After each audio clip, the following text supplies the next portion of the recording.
베드로와 요한이 상해드린 공회에 잡혔다가 풀려났습니다.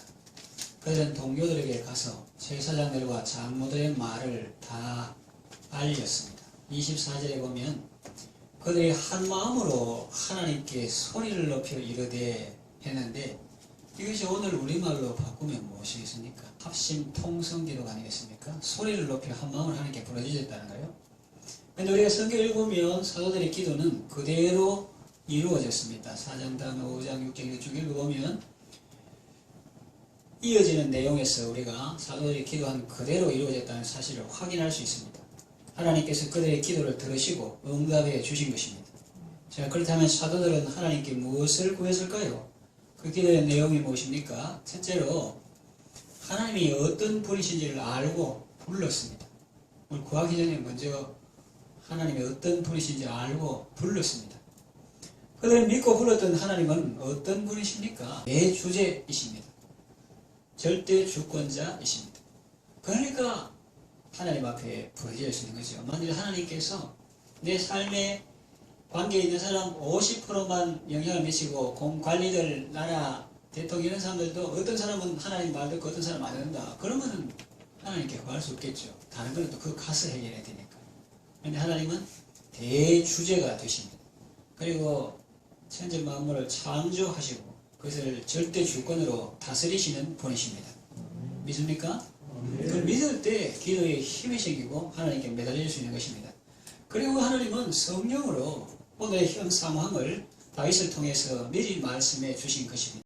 이런 분이시기 때문에 그들의 소원을 마음껏 아뢰 수 있었습니다. 하나님께서 대주제시고 또 창조주시고 절대 주권자시기 때문에 그들의 어려움을 능히 해결해 주실 수 있는 분이심을 확실히 믿고 구할 것입니다. 여러분도 기도하실 때 기도의 대상 하나님이 어떤 분이신지를 확실히 알고 그 이름을 부르며 믿음으로 구하시기 바랍니다.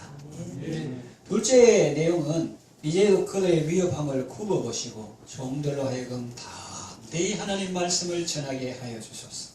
그들은 누굽니까? 예수님을 잡아 죽인 사람들입니다. 교권자들입니다. 앞에 5절 6절에 보면 관리들, 장로들, 서기관들, 대제사장들과 대제사장의 문중들이죠. 사탄의 충동을 받는 사람입니다. 그들은 사도들을 어떻게 위협했습니까? 4장 3절에 보면 그들을 잡음에 날이 거물었으면 이튿날까지 가두었습니다. 그러니까 사도를 어떻게 위협했나? 3절에 잡아 가두었고 7절에 몰아세우고 신문합니다. 7절에 보면은 사도를 가운데 세우고 불러물 때 그 상해드린 대법관 회의 그 가운데 몰아세우니까 그게 보통 사람 같으면 많이 떨리겠죠.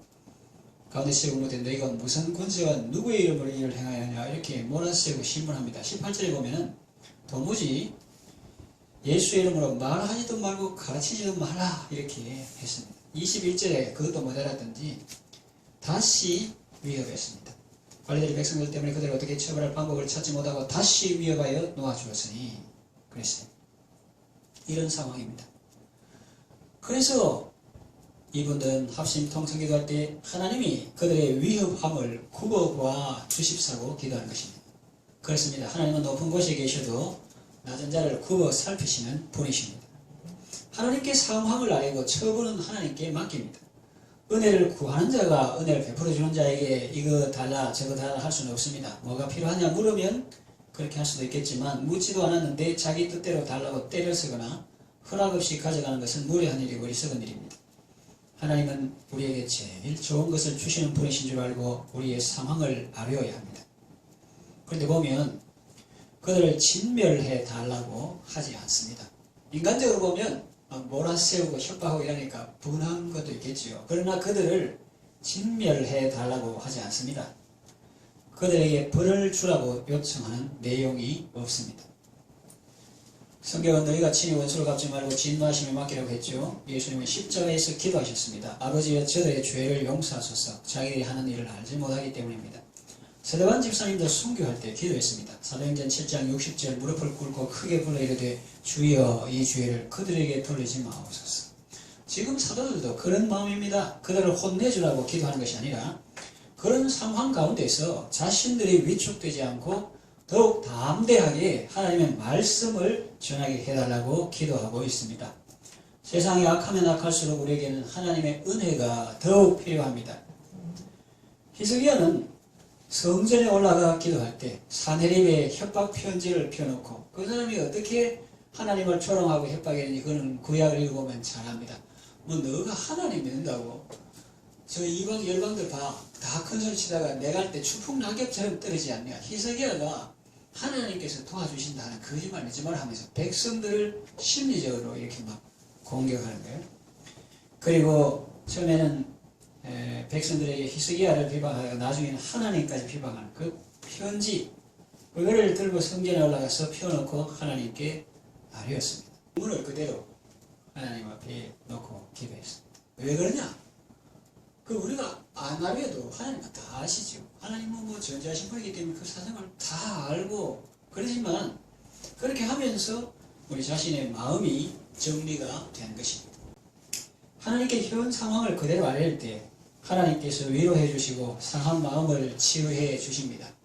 그러니까 분기탱천하는 거 그런 거보다 하나님 앞에 현 상황을 그대로 하나님 이래야 되는데 이래야 나라가 복을 받는데 이래야 성도들이 복을 받는데 근데 이 사람들이 모르고 이렇게 하고 있습니다.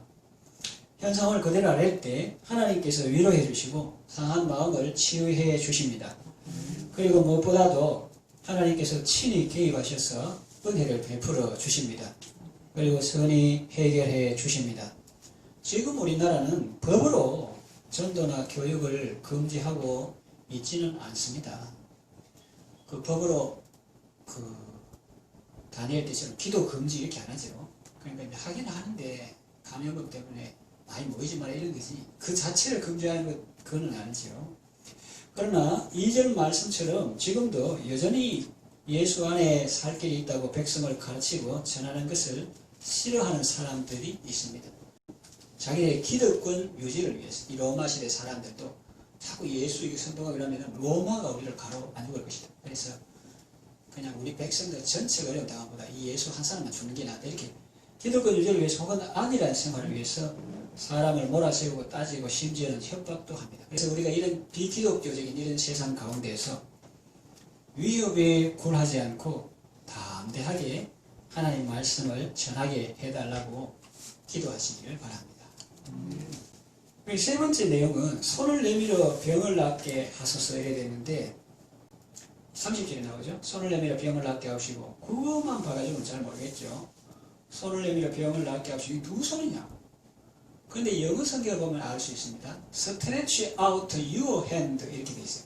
그러니까 예수님이지. Stretch out your hand.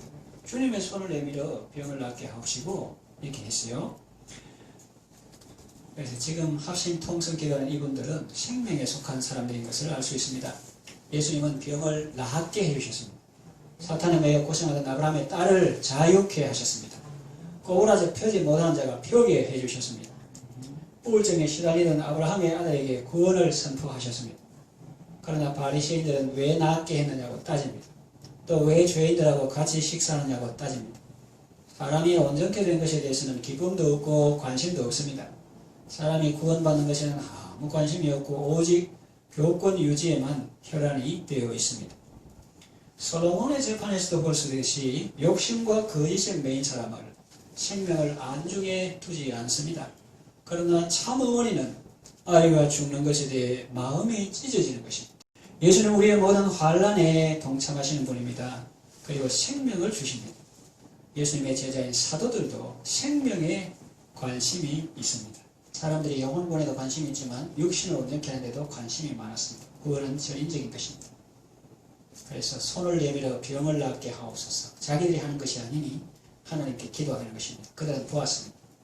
나면서부터 못 걷게 된 사람이 어떻게 일어나게 되었는지, 그리고 그 사건으로 얼마나 많은 사람들이 예수님을 믿게 되었는지, 그리고 교권자들조차 말로는 협박하지만 사실은 그들을 어떻게 처벌할지 방법을 찾지 못하고 분명한 증거 앞에 당혹스러워하던 일들을 말이죠. 그래서 주의 역사심을 기대하면서 기도하고 있는 것입니다. 주여 그런 일이 계속 일어나게 해주세요. 여러분도 이런 내용으로 기도하시길 바랍니다. 네 번째 내용은 표적과 기사가 거룩한 종 예수 이름으로 이루어지게 하소서 그렇게 기도했습니다.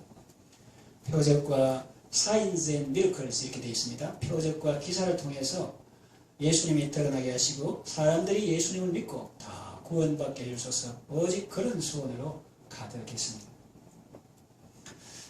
말씀을 정리해 마칩니다. 하나님이 그 기도에 응답하셨습니다. 모든 것이 진동했습니다. 그리고 다 성령으로 충만해졌습니다. 그리고 담대히 하나님의 말씀을 전했습니다. 5장 12절 16절 보면 표적과 기사가 많이 일어나는 것을 볼 수 있고 믿고 주께로 나온 자가 더 많으니 남녀의 큰 무리라고 했습니다.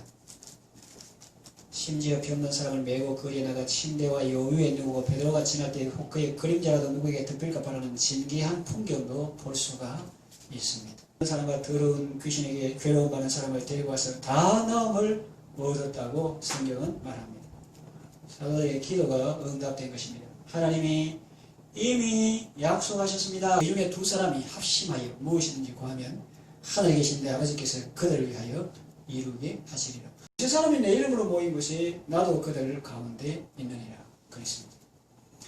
적대적인 상황 앞에서 정말 적대적인 상황이죠. 우리가 사도행전 본문 속에 들어가 보면 적대적인 상황 속에서 믿음의 기도로 하나님의 은혜를 받아서 사명을 잘 감당했던 사도들처럼 여러분들도 모두 이 어려운 상황 속에서 마음을 합하여 기도함으로 하나님의 도우심을 받아 사명을 잘 감당하시기를 바랍니다.